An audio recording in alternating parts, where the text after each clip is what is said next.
ಎಲ್ಲರಿಗೂ ನಮಸ್ಕಾರ. Welcome back to my channel Kanvita kitchen. Friends, ಇವತ್ತು ನಾನು ಆರೋಗ್ಯಕರವಾದ ದಾಸವಾಳ ಟೀನ ಹೇಗೆ ಮಾಡೋದು ಅಂತ ನಿಮಗೆ ತಿಳಿಸ್ಕೊಡ್ತೀನಿ. ಇಲ್ಲಿ ನೋಡ್ತಾ ಇರ್ಬೋದು, ತುಂಬ ಟೇಸ್ಟಿಯಾಗಿರುತ್ತೆ ಮತ್ತು ಹೆಲ್ತ್ಗೂ ಕೂಡ ಅಷ್ಟೇ ಒಳ್ಳೆಯದು.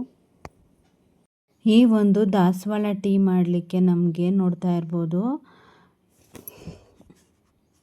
ನಾನು ಯಾವ ಇಂಗ್ರೀಡಿಯೆಂಟ್ಸ್ನ ತಗೊಂಡಿದ್ದೀನಿ ಅಂತ. ಇಲ್ಲಿ ನೋಡಿ, ನಾನಿಲ್ಲಿ ಮೇಯ್ನಾಗಿ ಇಲ್ಲಿ ದಾಸವಾಳದ ಹೂಗಳನ್ನು ತಗೊಂಡಿದ್ದೀನಿ. ಹಾಗೆ ಒಂದು ನಿಂಬೆಹಣ್ಣನ್ನು ತಗೊಂಡಿದ್ದೀನಿ. 1 ಇಂಚಷ್ಟು ಶುಂಠಿನ ನಾನಿಲ್ಲಿ ಕಟ್ ಮಾಡಿ ಇಟ್ಕೊಂಡಿದ್ದೀನಿ. ಹಾಗೆ ಇಲ್ಲಿ ಕಪ್ಪು ಬೆಲ್ಲನ ತಗೊಂಡಿದ್ದೀನಿ ಮತ್ತು ಟೀ ಪುಡಿನ ನಾನಿಲ್ಲಿ ತಗೊಂಡಿದ್ದೀನಿ. ಇಷ್ಟು ಸಾಮಗ್ರಿಗಳನ್ನು ನೀವು ಬಳಸ್ಕೊಂಡು ಪ್ರತಿನಿತ್ಯ ನಿಮ್ಮ ಹೆಲ್ತಿಗೆ ಬೆನಿಫಿಟ್ಸನ್ನು ನೀಡುವಂತಹ ಒಂದು ಟೀನ ಹೆಂಗೆ ಮಾಡ್ಕೊಳ್ಳೋದು ಅಂತ ಇವತ್ತು ನಾನು ನಿಮಗೆ ತೋರಿಸ್ತಿದ್ದೀನಿ. ನೋಡ್ತಾ ಇದ್ದೀರಾ ಫ್ರೆಂಡ್ಸ್, ನಾನಿಲ್ಲಿ 2 ಲೋಟ ನೀರು ಹಾಕ್ಕೊಂಡಿದ್ದೀನಿ. 2 ಲೋಟ ನೀರಿಗೆ ಮೊದಲು ಏನು ಹೆಚ್ಚಿಟ್ಕೊಂಡಿದ್ದೆ ಆ ಶುಂಠಿನ ಹಾಕೊಳ್ಳೋಣ. ನಂತರ ನಾವಿಲ್ಲಿ ಹೂಗಳನ್ನು ಇದಕ್ಕೆ ಹಾಕೋಬೇಕು, ಅಂದರೆ ನೀರು ಕುದಿಯುವಾಗ ಇದನ್ನು ಹಾಕೋಬೇಕು ಹೂಗಳನ್ನು. ನೆಕ್ಸ್ಟು ನಾನಿಲ್ಲಿ ಬೆಲ್ಲನ ಹಾಕೋತಿದ್ದೀನಿ, ಯಾಕಂದರೆ ಬೆಲ್ಲ ಕರಗಬೇಕಲ್ವ, ಅದಕ್ಕೆ ಮೊದಲೇ ಹಾಕೋತಿದ್ದೀನಿ. ಬೆಲ್ಲನ ಹಾಕಾದ್ಮೇಲೆ ಚೆನ್ನಾಗಿ ಕುದಿಸ್ಕೊಳ್ಳಿ. ಇದು ಒಂದು 10-15 ಮಿನಿಟ್ಸ್ ಕುದಿಸ್ಕೋಬೇಕು, ಅಂದರೆ ಹೋಲ್ ಟೀನ ನಾವು 15 ಮಿನಿಟ್ಸ್ ಅಷ್ಟು ಕುದಿಸ್ಕೋಬೇಕು. ನೋಡ್ತಾ ಇರ್ಬೋದು, ಬೆಲ್ಲ ಕರಗೋಕ್ಕೆ ಶುರುವಾಗಿದೆ.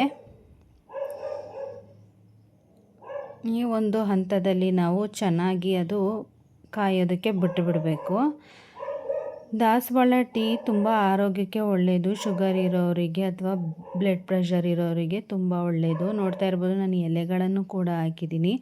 ಎಲೆಗಳನ್ನು ಹಾಕೋದ್ರಿಂದ ತುಂಬ ಚೆನ್ನಾಗಿರುತ್ತೆ ಇದು.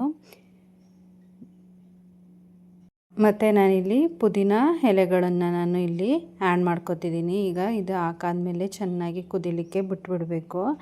ನೆಕ್ಸ್ಟ್ ಇದು ಕುದಿಯೋವರೆಗೆ ನಾವು ವೆಯ್ಟ್ ಮಾಡೋಣ, ಅಥವಾ ಬೇರೆ ಕೆಲಸಗಳನ್ನು ಮಾಡ್ಕೊಬೋದು. ಫ್ರೆಂಡ್ಸ್, ಪುದೀನದಲ್ಲಿ ಹಲವಾರು ಔಷಧಿ ಗುಣಗಳಿದೆ. ಅಜೀರ್ಣ, ಹೊಟ್ಟೆ ಉಬ್ಬರ, ಈ ಎಲ್ಲ ಸಮಸ್ಯೆಗಳಿಗೂ ಪುದೀನ ಅನ್ನೋದು ನಮಗೆ ಪರಿಹಾರನ ನೀಡುತ್ತೆ. ಫ್ರೆಂಡ್ಸ್, ನಾನು ಬೆಲ್ಲ ಹಾಕ್ಕೊಂಡಾದ್ಮೇಲೆ ಇಲ್ಲಿ ಟೀ ಪುಡಿನೂ ಹಾಕ್ಕೊಂಡಿದ್ದೀನಿ.